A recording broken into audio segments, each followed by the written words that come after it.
2024 के चुनाव की तैयारी बसपा ने तेज कर दी है।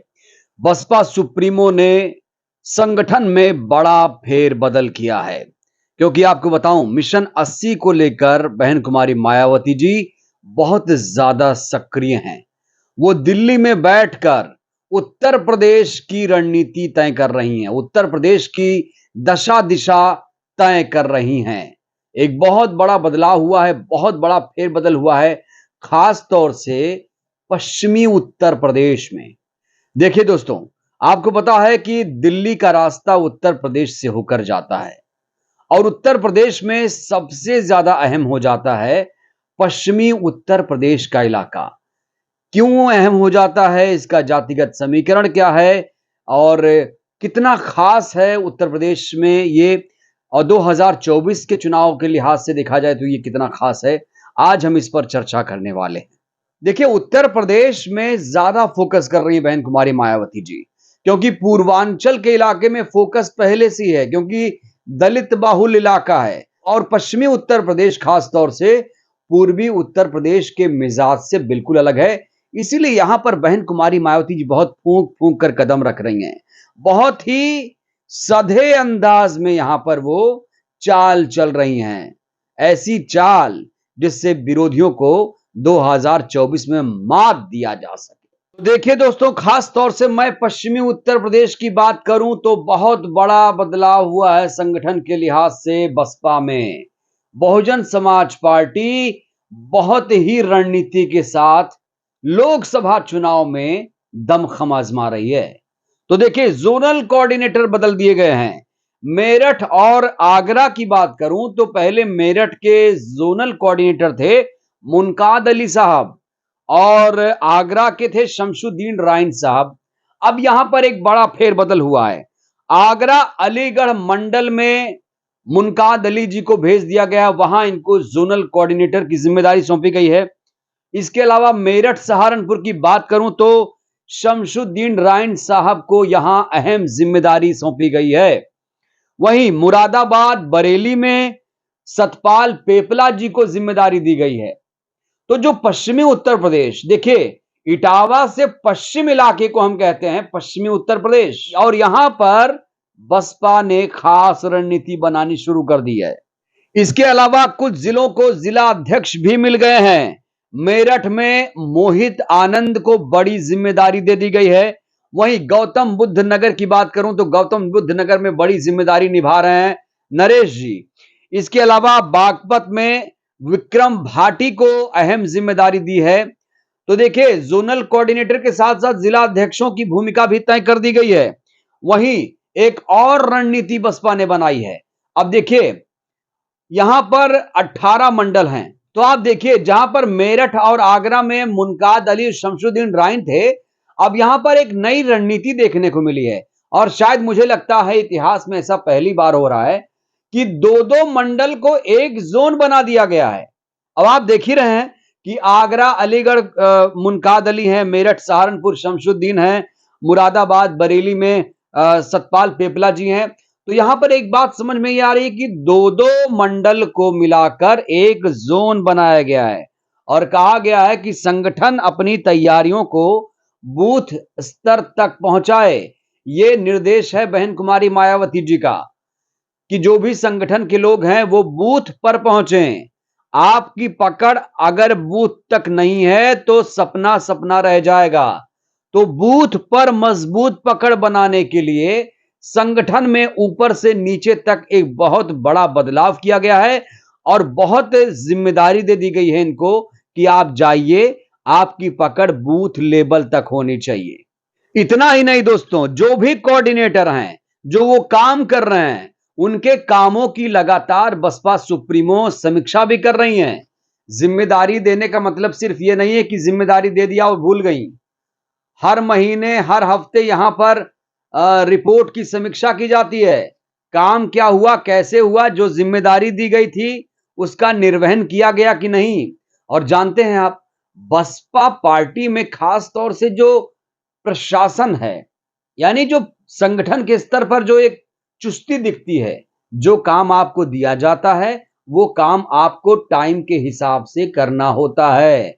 और सारी पार्टियां बसपा से ही सीख रही हैं। खासतौर से बीजेपी भी बसपा से कुछ चीजें सीख रही है। बीजेपी क्या कर रही है? बीजेपी भी बूथ स्तर पर पकड़ बना रही है और ये कॉन्सेप्ट लाए थे कांशीराम साहब, और यही काम भाजपा कांग्रेस सब कर रही हैं।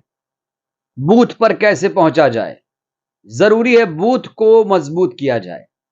तो अब बसपा बूथ स्तर तक पहुंचने की लगातार कोशिश कर रही है, क्योंकि वहीं से तय होगा जीत हार का फैसला। तो दोस्तों, पश्चिमी उत्तर प्रदेश खास क्यों है? देखिए, पश्चिमी उत्तर प्रदेश खास इसलिए है, पश्चिमी उत्तर प्रदेश में 24 जिले आते हैं। कुल यहां पर उत्तर प्रदेश में 75 जिले हैं, 24 जिले इधर हो गए। और जानते हैं, इन 24 जिलों में 126 विधानसभा सीटें आती हैं। यानी जिस तरह हम ये कहते हैं कि दिल्ली का रास्ता यूपी से जाता है, वैसे ही उत्तर प्रदेश के लिहाज से एक बात कही जाती है कि लखनऊ का रास्ता पश्चिमी उत्तर प्रदेश से होकर जाता है। 126 सीटें हैं, 405 विधानसभा सीटें हैं उत्तर प्रदेश में। तो ये इलाका बहुत ज्यादा अहम हो जाता है। जातिगत समीकरण भी बहुत महत्वपूर्ण है। यहां जानते हैं, जाट गुर्जर मुस्लिम का कॉम्बिनेशन है। जाट गुर्जर मुस्लिम पर पकड़ मजबूत बनाने के लिए बसपा ने यहां मुनकाद अली साहब, शमशुद्दीन राइन को भी जिम्मेदारी दी है। 2 मुस्लिम चेहरों को यहां पर खास तौर से जोनल कोऑर्डिनेटर की भूमिका दी गई है और 2-2 मंडल को एक जोन बनाया गया है। जैसे हमने कहा आपको, आगरा अलीगढ़, मेरठ सहारनपुर और मुरादाबाद बरेली। तो शुरुआत हो चुकी है संगठन में, बड़े स्तर पर बसपा में शुरुआत हो चुकी है। चाहे जोनल कोऑर्डिनेटर हो, जिला अध्यक्ष हो, या फिर तमाम जो बूथ स्तर के पदाधिकारी हों, उनकी जिम्मेदारी लगातार तय की जा रही है। देखिए, पश्चिमी उत्तर प्रदेश में 126 विधानसभा सीटें हैं, तो वहीं 75 जिलों में कुल 80 लोकसभा सीटें हैं। इसके अलावा पश्चिमी उत्तर प्रदेश में लोकसभा सीटों की बात करूं तो कुल 24 जिलों में 27 लोकसभा सीटें आती हैं। और इसीलिए बसपा सुप्रीमो ने मिशन 80 के साथ साथ मिशन 27 की भी शुरुआत कर दी है।